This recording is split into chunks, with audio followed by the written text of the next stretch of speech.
Welcome to my video on answering 25 mark questions. This question comes from June 2012, question 4, and refers to unemployment. The question is, using the data and your economic knowledge, discuss the view that measures taken to reduce the size of the budget deficit will inevitably result in a rise in unemployment. The first paragraph of the 25 mark question will require you to show knowledge. That's the AO1 skill. So you're going to write an introduction that includes definitions. First, you will define the budget deficit. That is, government's expenditure exceeds the tax revenue. You are then going to note about reducing the deficit and that it was a government objective. And that can be done through reducing expenditure as well as increasing taxation. And finally, you are going to define the types of unemployment: cyclical, structural, frictional, although I wouldn't include seasonal.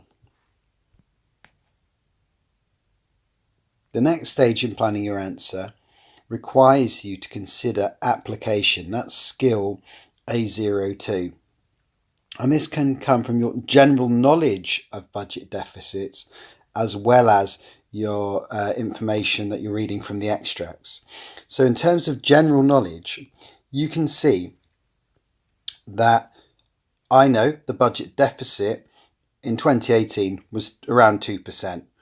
I know that government debt in 2018 was 85%. I also know UK government attempted to reduce the deficit and the debt with spending cuts rather than tax increases. Finally, I also know around this time there was a global slowdown following the financial crisis. This information comes from background reading. This means that you need to read The Economist, keep abreast with the news, etc. The second stage in application is to actually read the extracts that you're provided with and obtain the necessary information to answer the question. You'll note that with each quote or piece of information I've extracted, I have noted where it was found in the text. For example, extract B, line 2, shows that there was a sharp fall in unemployment in the public sector. I went on in line 6 and 7 of the same extract to say that in 2010, the private sector was creating jobs, but this was not the case in 2011. Also, I noted measures designed to reduce the size of the budget deficit mean future job losses in the public sector are inevitable. Those were lines 6 to 9. And finally, I noted that unemployment has fallen because lots of people are taking part-time work. That was extract B, line 9. From extract C, I obtained the following information. Cuts in public spending will drive up unemployment. Those were lines 2 and 3. An increase in private investment, export growth in manufactured goods, and a 20% reduction in the value of the pound was stimulating the economy, lines 4 and 5.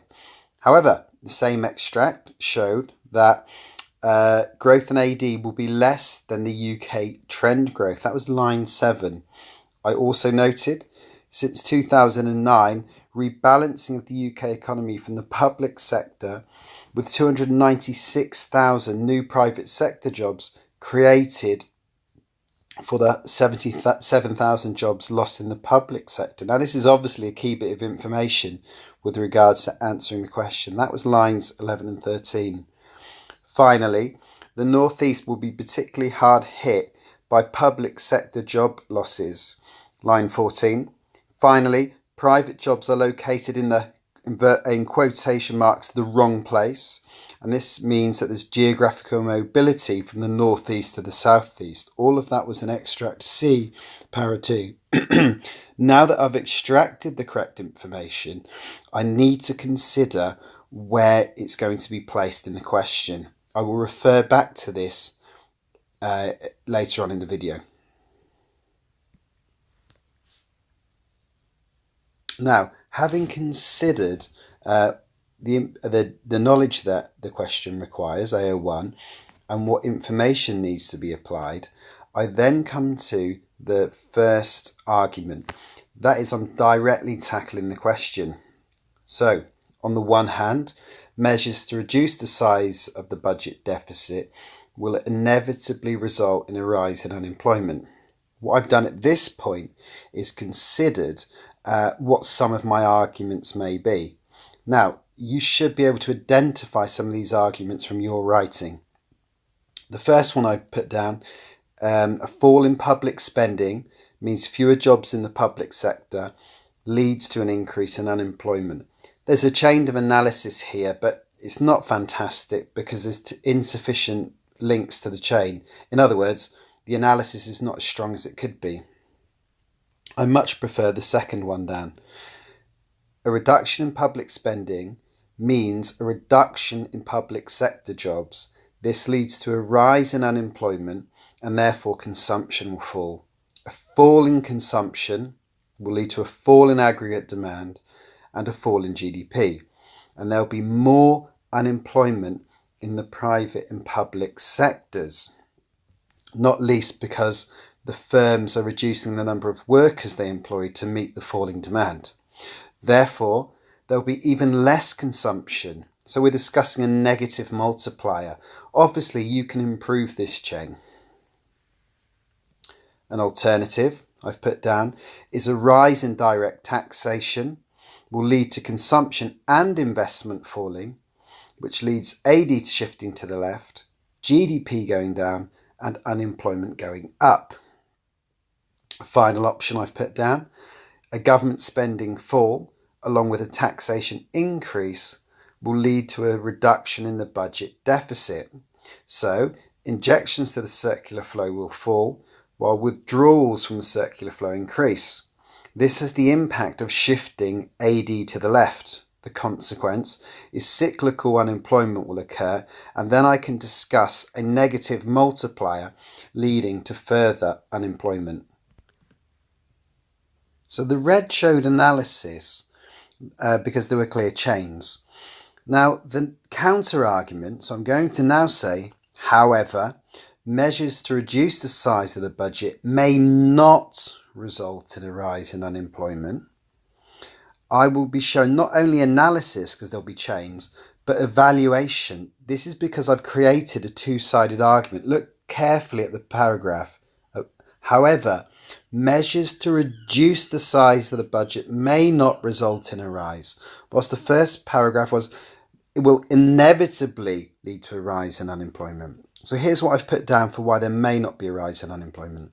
Reducing a budget deficit leads to government taking out fewer loans. This leads to an increase in availability of loans for the private sector. So there's something called no crowding out, which you can refer to at any time. Maybe even worth pausing the video now to Google what is meant by crowding out. Anyway, the consequence is that private investment will increase. Because private investment will increase, more workers will be employed, therefore consumption will increase. So in other words, a positive multiplier. There might be an accelerator. Remember, an accelerator is when there is a surge in investment, a higher proportionate increase in investment relative to the increase in GDP. This will lead to job creation in the private sector exceeding job creation in the public sector. Therefore, unemployment will fall down.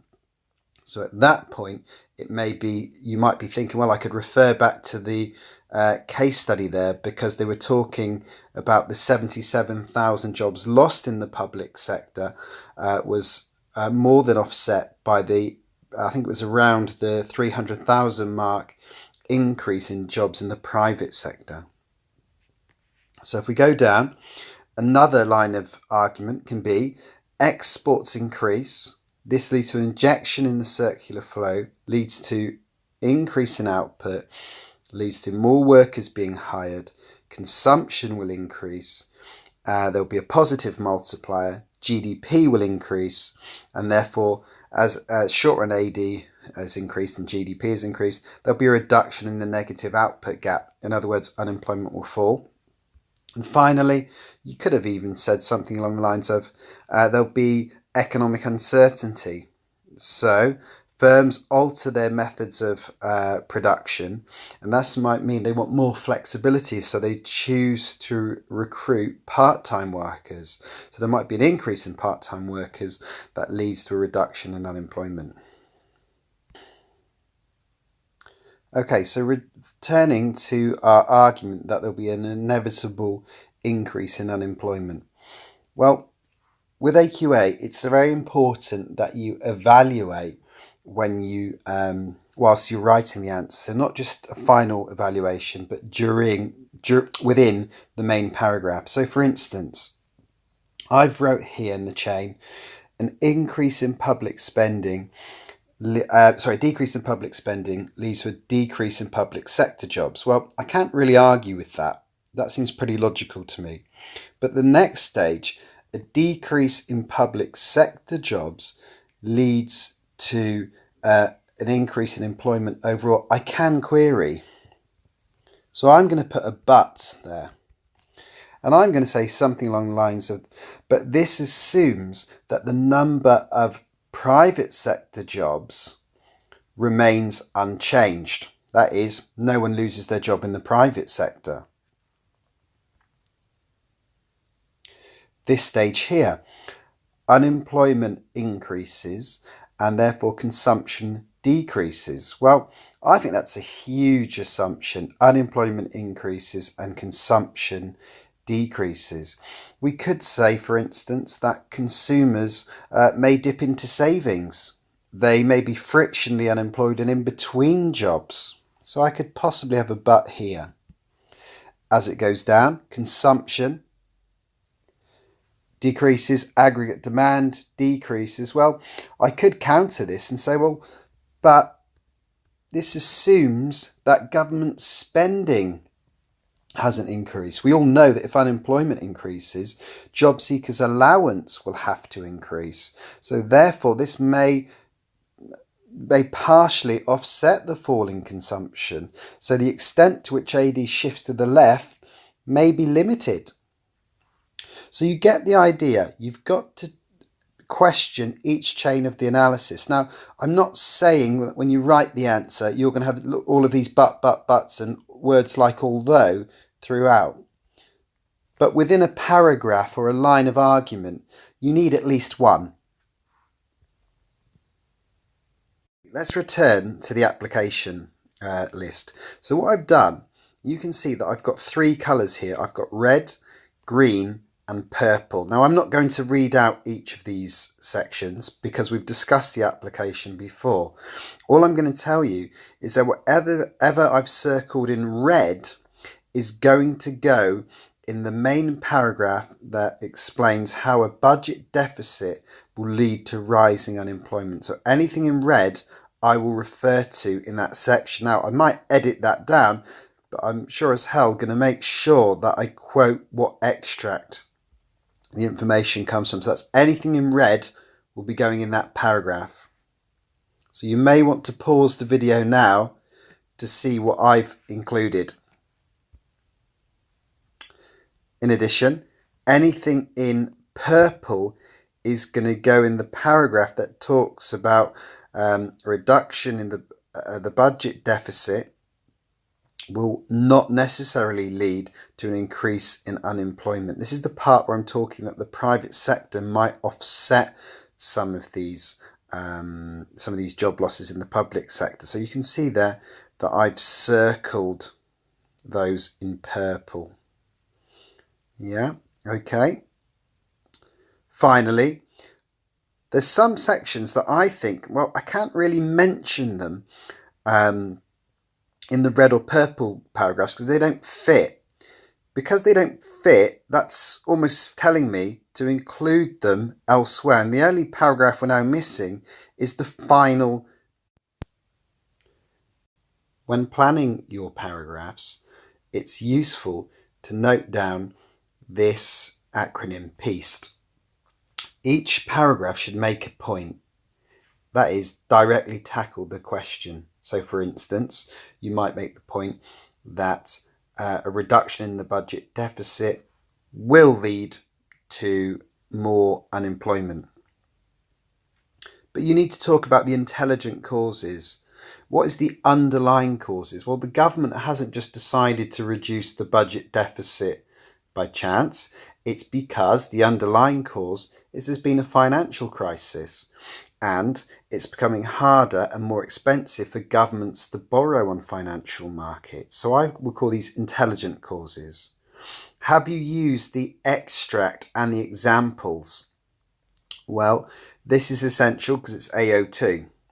Consequences, which builds on the point of I. So this one here and here, so that's I and E, that's going to allow you to write a detailed chain of analysis so that you can get the AO3 marks. Have you evaluated in the paragraph? So we've talked about this, words such as but and although, for instance. And finally, have you used a diagram? Diagrams should be used throughout, and more importantly, they should be explained and linked to your writing. Finally, we need to consider evaluation and judgment.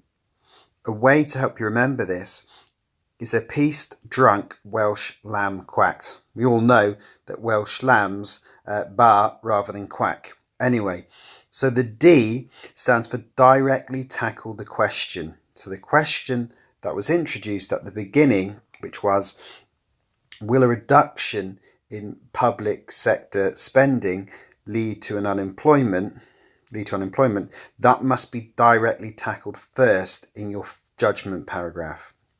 You may want to consider who are the losers and winners. So for instance, in the extract, it mentioned that people living in the northeast, because of geographical immobility of labour and the large number of public sector jobs that were present there, they're going to be big losers from the government having reduced public sector spending. In addition, you might want to point out that losers also might be the people who are in part-time work. They may want full-time hours, and part-time hours doesn't afford them the luxury of saving a deposit for a house, for instance.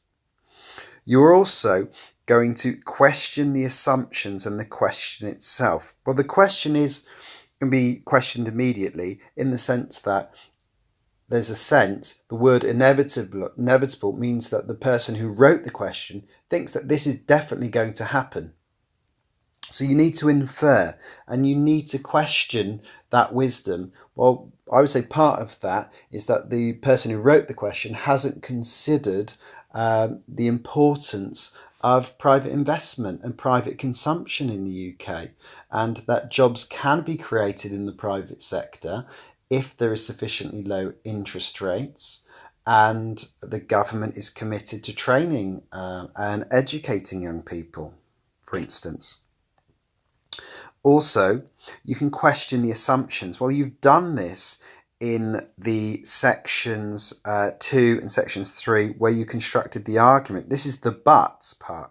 But assuming, for instance, consumption doesn't change, but assuming interest rates remain unchanged, but assuming that all other countries don't face a reduction in their exchange rates, or a depreciation, beg your pardon, in their exchange rates. The final part is to consider WE steps. I will add this acronym at the end. So, what we've done is planned an answer. We have decided what our introduction and definitions will be. We have developed some chains of analysis. We've also got the green in there to reflect some evaluative comment that's going to be ongoing throughout the essay. We've also got some blue in there to show the levels of application that are required. We're going to do likewise in the counter argument, and the only thing missing is the evaluation. Now, I've advised you on how to do the evaluation. It's up to you to write it. Thank you very much for listening.